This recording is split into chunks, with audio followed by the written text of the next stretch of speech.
Bom, vamos dar início a este segundo painel, esta segunda parte deste workshop. O tempo já vai um bocadinho adiantado, nós vamos tentar conseguir condensar muita informação, muito conhecimento dos nossos oradores num espaço de tempo o mais curto possível. Mas íamos começar agora por ouvir o responsável pela unidade de compras da Dinamarca, o Sr. Søren Jacobsen. The floor is yours. Thank you very much. Thank you for your presentation and thank you for inviting me here to Lisbon. It's a great pleasure for me to come down here.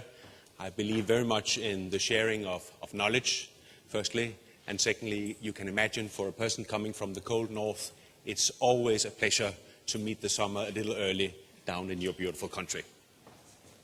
The presentation I will give you today is very much on the innovation side, but the aspect that I will be focusing on is very much on the organizational issues, and secondly, on all the issues related to organizing central procurement. I can tell you that from listening to the previous presentations and also the debate that was going on in the panel, there's a lot of things that I can recognize from my own home country. And I will also take the chance of making some conclusions, some of them even very strong conclusions, based on my experience in Denmark. And maybe they're not that relevant in Portugal. Maybe you are acting very, very differently. I don't believe you, but there's a chance that you are doing that. Could you please make this one work here? Let's just looking for some slide. Thank you.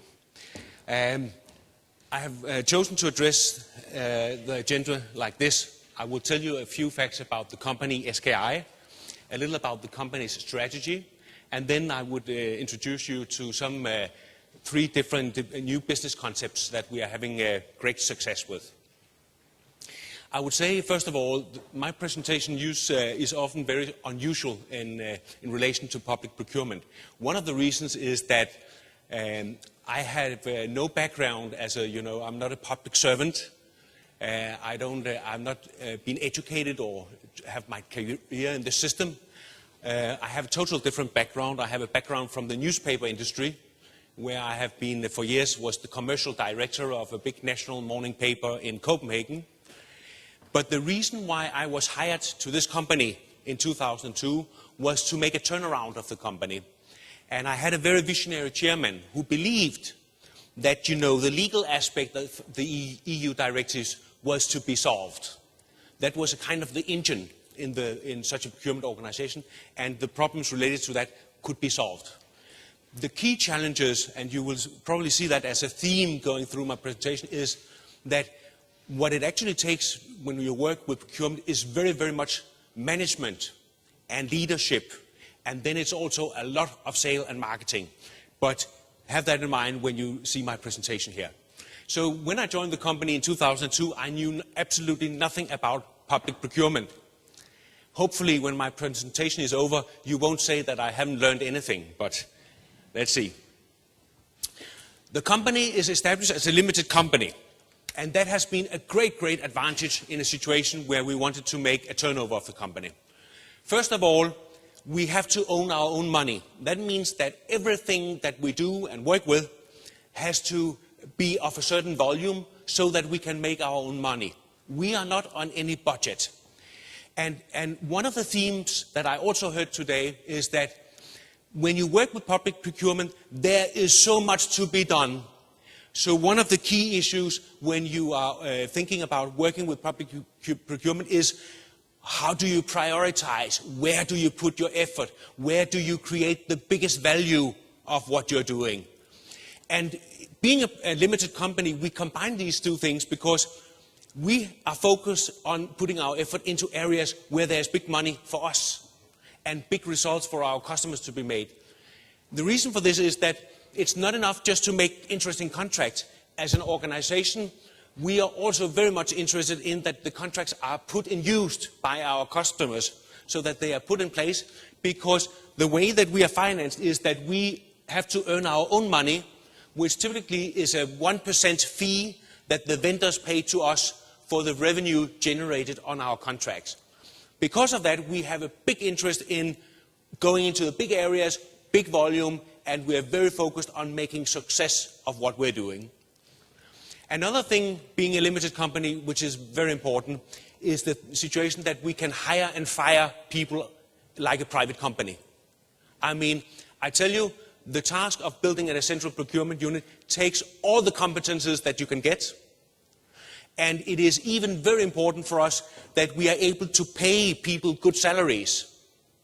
Because in Denmark, and probably also in your country, we are in a situation where there is huge lack of people with competence within public procurement or within procurement at all. And we are therefore, as a company, we are in very fierce competition with both the private sector but also the public sector, and we have to be able to offer good salaries. I once had a professor who said, if you pay peanuts, you get monkeys. And that's not what we need. What we're doing is that we want to contribute to greater efficiency in the area of public procurement by establishing and maintaining framework agreements. Framework agreement is the basic and the core of our work. Today we are approximately 80 people or 80 employees.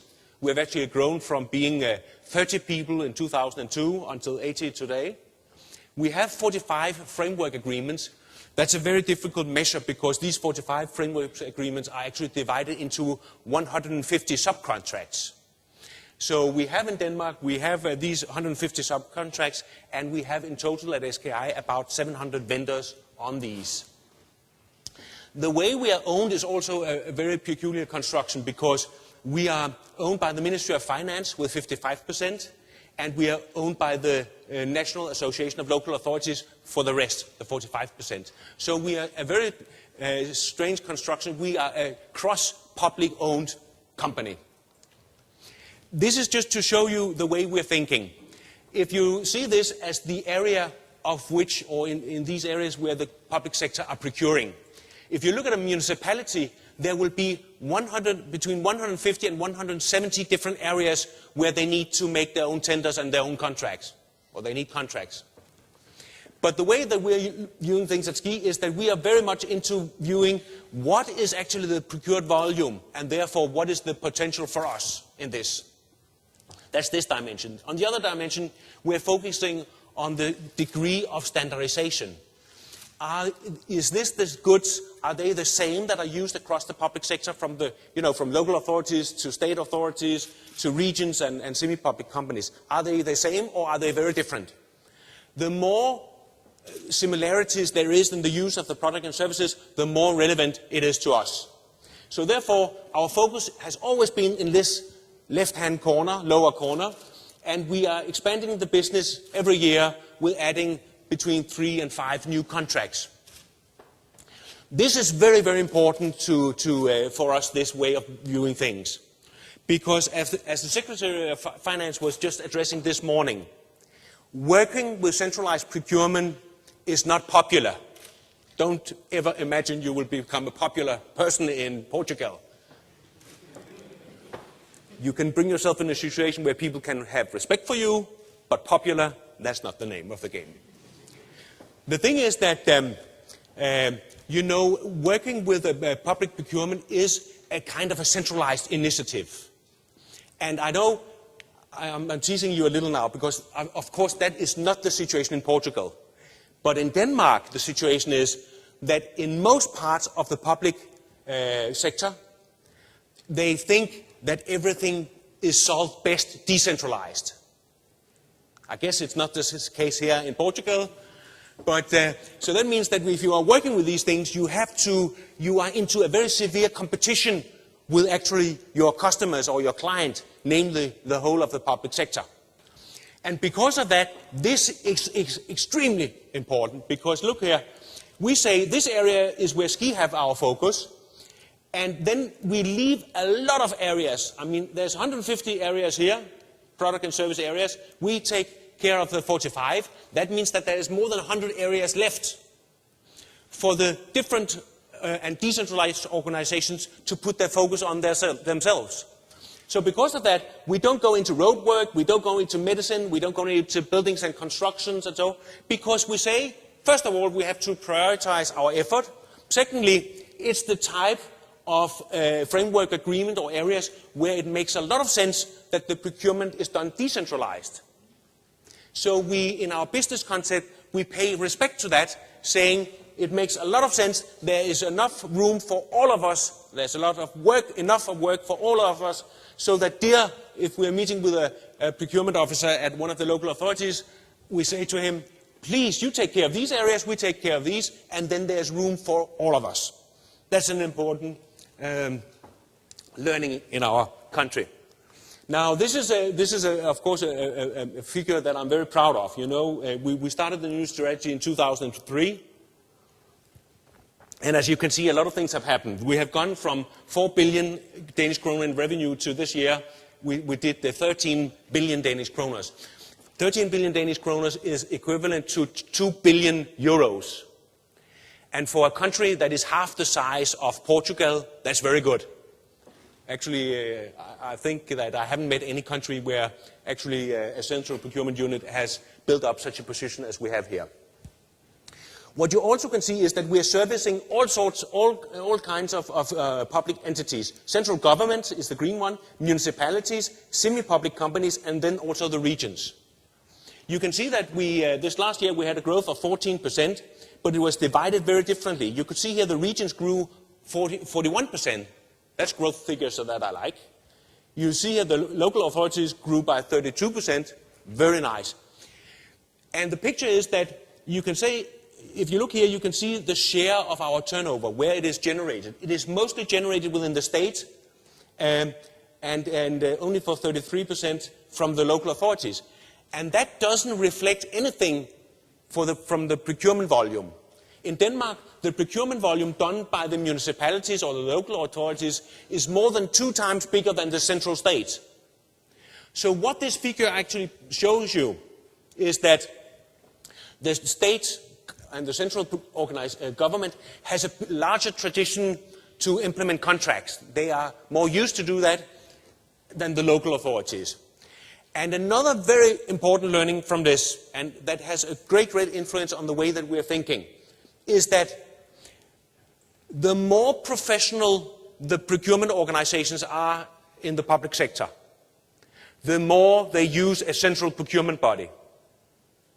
You should think that it was the opposite way around, that the more professional they were, the more they could do their own framework agreement and their own tender process, and therefore they should use ski less.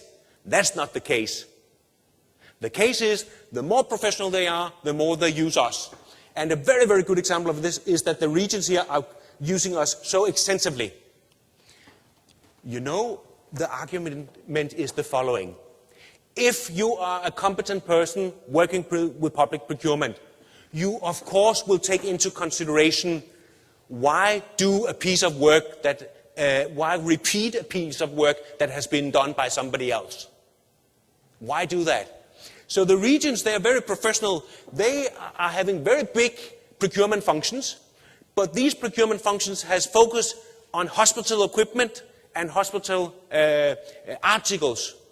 And then they put focus on that and they leave all the standardized goods to SKI.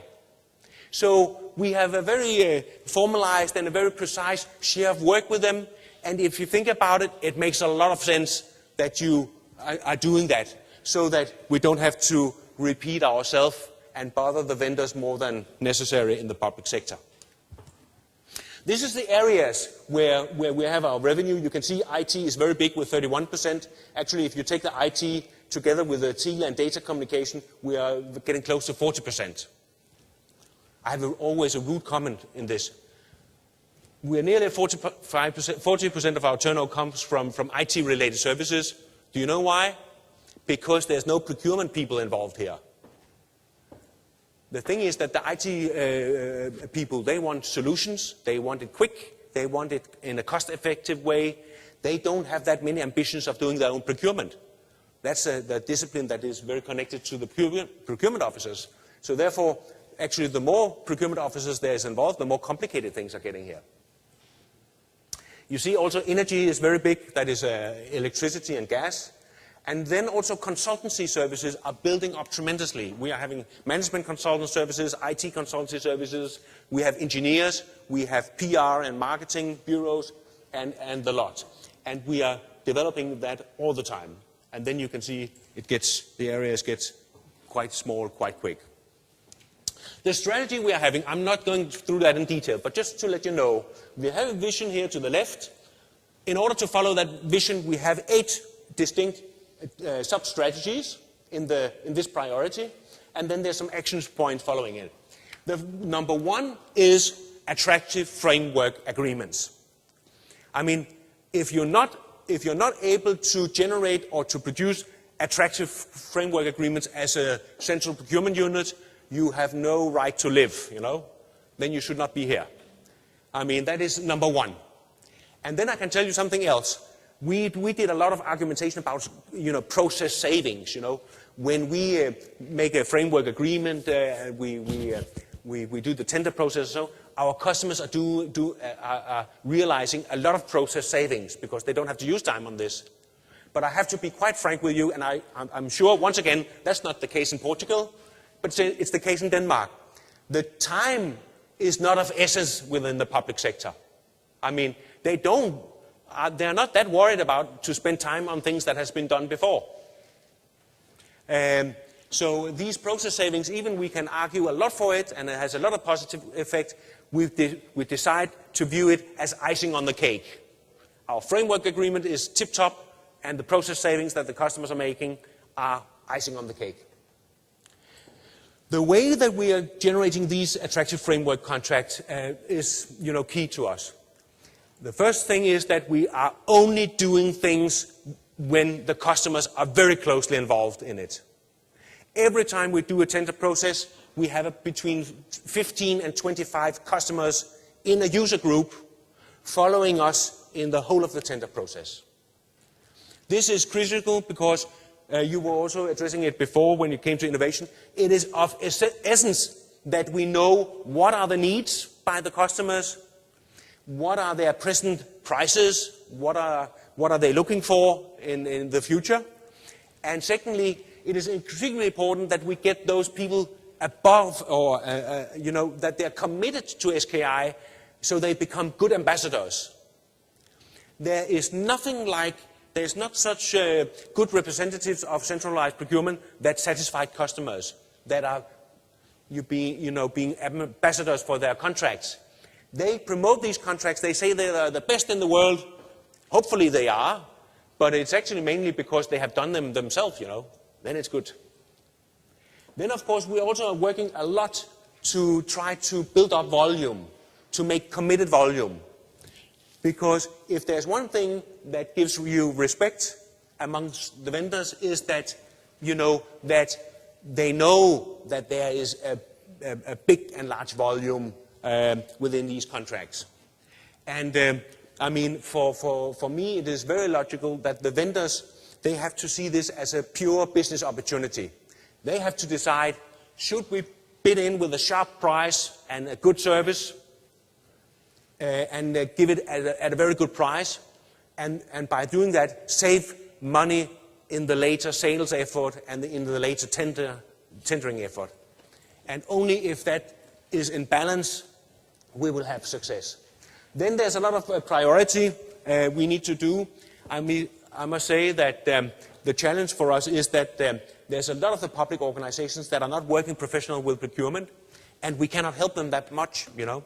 There's very little to be done if they are not professional in this area. So we focus on the customers that are very professional. We are looking on building up corporations. We are focusing on the areas where there is big potential. And then we have a number of different elements here. This one is just to emphasize for you that, you know, the problem about public procurement is that you tend to either focus on the legal aspect. And then if you get a little more ahead, you focus on the attractiveness of the contracts. But I mean, that's not enough. The third dimension that you have to take into account all the time is the degree of implementation, that is the compliance. There were some of the people in the panel just before who also addressed that, and that is key. It is only if you can combine attractive contracts with the implementation of these contracts, it is only then that you can make the savings. And that is of our interest at SKI, and therefore you will see half of the effort that we are focusing on is helping the organizations to implement our contracts. So just to say to you that you tend to believe, as public procurement people, there's a tendency that you believe that the critical and the difficult part is the tendering process, or the difficult part is in to establish good relationships between you and the vendors. But I tell you, that's not the critical parts. That's the easy parts. The very, very difficult part is within your own organization to get these contracts implemented. Because you cannot work with public procurement unless you work very, very hard on management. And one of the ways that you always can realize, do these guys mean this serious or not? You just have to look into their procurement strategy and ask them, what are the sanctions toward a school manager or a head of a school if he doesn't apply to these contracts? What will happen to them? If there's no, what should we call it? If there's no discipline matter there, nothing will happen.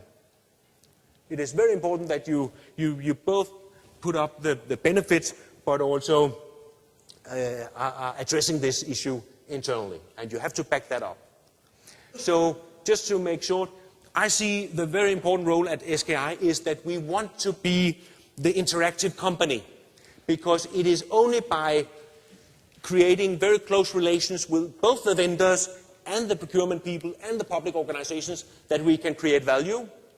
And it's only by that we are good to interact with each other that we can create productivity internally, knowledge sharing and so.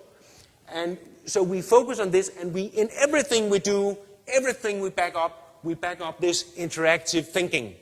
Both when it comes to getting the most talented people, who do you want to speak with the most? That is talented people.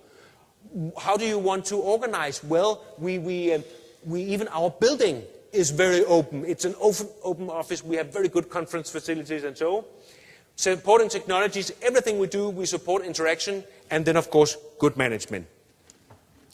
Just to give you a short, very short, because time is running out for me, to give you a short idea about how advanced we are in these techniques for implementing the contracts. We are viewing it in three dimensions, namely expense reduction, tendering, and development plan. We are very, very deep into developing our procurement organizations at our customer side, because if we are not doing that, they are not able to use our contracts.